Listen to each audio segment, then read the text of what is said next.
Ho ho ho and happy holidays, fellow legends. It's SG Rogue back with a Apex Legends video. In this video I'm going to be talking about the new limited time mode that came with the HOLO-DAY Bash.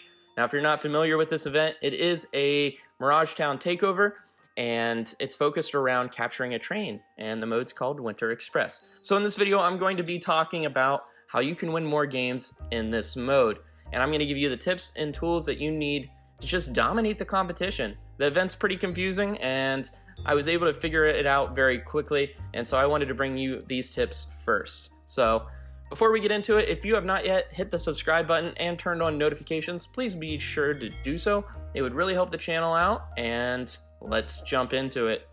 So first up is the pro tip. The biggest tip probably there is in this game mode right now, and I don't know if it's a bug or a glitch or something the devs just messed up, but you have unlimited heals, and you'll notice in your inventory it says you have 1 syringe and 1 shield cell, but you don't. You actually have unlimited. So make sure you keep on popping these. I remember my first game I popped one and I needed all my shields back, and I was like, oh, I still have another one? And I kept on popping them, and yeah, you have unlimited, so use them all. Moving on to the second tip is long range. Don't feel like you have to push that train. And this is really gonna, I'm gonna talk about this more in these next couple of tips because they go together. But don't push the train hard. Utilize some long-range weapons. You don't have to land hot. The best thing I noticed was landing off to the sides and shooting both teams that were on the train. And this is really my next 2 tips, is third parties and loadouts. So third parties, it's a normal game of Apex, but this game there's only 3 teams and one of them is you. So if you let the other 2 teams fight over the train and then you swoop in last and you finish off the last 1 or 2 guys there, you're going to win all your games. So just be smart. And then your loadouts. So every legend has their own loadout every day. And it's important to go in and check what these loadouts are for every legend. Because first, you're going to be able to identify an overpowered loadout. Such as today, Gibby has a Spitfire.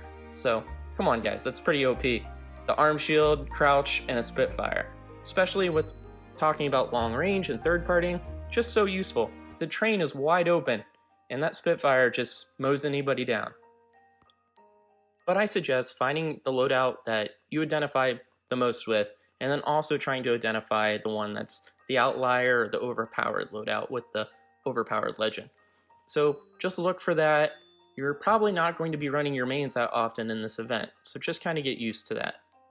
And then lastly, the biggest one, and this is a tip in just everyday Apex, but get the high ground. I mentioned you don't have to go straight for the train. I promise you, you will win more games if you don't go for the train right off the bat. Go for the high ground, whether this is landing on top of the train station or landing on the side of the hills as the train goes through, or on side the mountains. Make sure you do this. You don't have to land on the train, you don't have to land near the train. You're able to put pressure on people from farther distances. Those people on the train they're kind of done. The train right now is a grenade pit full of just chaos. You don't have to land on it. You guys know how the train works. There's no reason to fight it when there's only 2 teams in there. So pull back, get the high ground, third party from a distance, utilize some longer range. You're gonna get a bunch of kills, you're gonna have a bunch of fun, and you're gonna probably win most of your games. So just keep these in your mind as you're starting to play this game mode. So I wanted to bring everyone some tips as soon as the event dropped to help you get the most out of it and help those players win more games who might be struggling as this event just came out. Now, with that in mind, things might change as this event progresses, but from what I see, I think these will be great tips for the whole event. So make sure you use them and make sure you try them out. And hey, if you find something new, feel free to drop it down below in the comment section. Help some other players out, and maybe I missed something that would really help everyone out. So if you guys enjoyed the video, please be sure to give it a thumbs up and comment. That's it for this one. I will be opening some Apex packs up in the future and showing all the event skins and hopefully the heirloom. I'm not really sure yet. I'm not a big Pathfinder main, but stay tuned for more. That's it for this one, guys. SG out.